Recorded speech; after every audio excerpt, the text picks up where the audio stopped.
চলে আসে। তবে হঠাৎ করে সুসাওয়ের এই বদলে যাওয়াটা কিছুতেই ভালো লাগছিল না ইশিনের। ইশিন যখনই অফিস থেকে বেরোতে যাবে সেই সময় বাইরে খুব বাজ পড়ছিল। এটা দেখে ইশিন তো খুব ভয় পেয়ে যায়। ও পেছনে তাকাতেই দেখতে পায় ওখানে দাঁড়িয়ে রয়েছে সুসাও। সুসাও নিজের ছাতাটা ইশিনের দিকে এগিয়ে দেয় যাতে এই ছাতাটা ব্যবহার করে ইশিন যেতে পারে, কিন্তু ইশিন না গিয়ে ও আবার অফিসের ভেতরেই চলে আসে কখন সুসাওয়ের কাজ শেষ হবে আর তারপর ওরা দুজন একসঙ্গে বেরোবে বলে। ইশিন বলে, কালকে আমি তোমার সঙ্গে অনেক খারাপ ব্যবহার করেছিলাম, তার জন্য সরি। সুসাও বলে, কোনো ব্যাপার না, আমি যেটা ডিজার্ভ করি তুমি তো সেটাই করেছো। আমিও আমার মনকে তৈরি করে নিয়েছি যে তোমার আর আমার মধ্যে বস আর এমপ্লয়ি সম্পর্ক। আমি কখনোই আর কোনো জায়গাতে তোমাকে ডিস্টার্ব করব না, কখনো আর তোমার সঙ্গে বাচ্চামোপনা করব না। এই কথাগুলো শুনে ইশিনের তখন খুব কষ্ট হচ্ছিল, কারণ হঠাৎ করে এই পরিবর্তনটা ওর ভালো লাগছে না। ইশিন বলে, ঠিক আছে, তাহলে আমি মিস্টার লিনের সঙ্গেই প্রেম করব। এটা শুনে সুসাও তখন অবাক হয়ে ইশিনের দিকে তাকায়। ইশিন তখন বুঝতে পেরে যায় যে আসলেই সুসাও এখনো ওকে পছন্দ করে, শুধু একটু রাগ করেছিল বলে ওরকম করছিল। ইশিন তখন বলে, চিন্তা করো না, আমি মিস্টার লিনের সঙ্গে প্রেম করব না। এটা শুনে তো আবার খুব খুশি হয়ে যায় সুসাও। সুসাও বলে, একদম করবে না, ওই লোকটার ধান্দা আমার একদম ভালো লাগেনি। ইশিন বলে, তুমিও তো সেই ধান্দাই থাকো সবসময়। আর এভাবেই ওদের দুজনের মধ্যে আবারও সমস্ত ভুল বোঝাবুঝি মিটে যায়।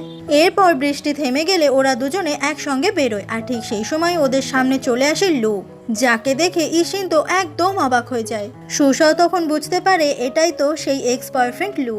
এরপর লু আর ইশিন একসঙ্গে কথা বলে, আর দূর থেকে সুসাও ওদের দুজনের উপর নজর রাখে। লু তখন বিভিন্ন কথার ফাঁকে এটা বোঝাতে চাইছিল যে ও আসলে ইশিনের সঙ্গে আবারও সমস্ত কিছু ঠিক করে নিতে চায়, কিন্তু ইশিন সে খুব সোজাসুজি বলে দেয় যে সে লুয়ের সঙ্গে কেন আর কারোর সঙ্গে কখনো রিলেশনশিপে যাবে না, আর যদি কখনো যায়ও সেটা অবশ্যই লু হবে না।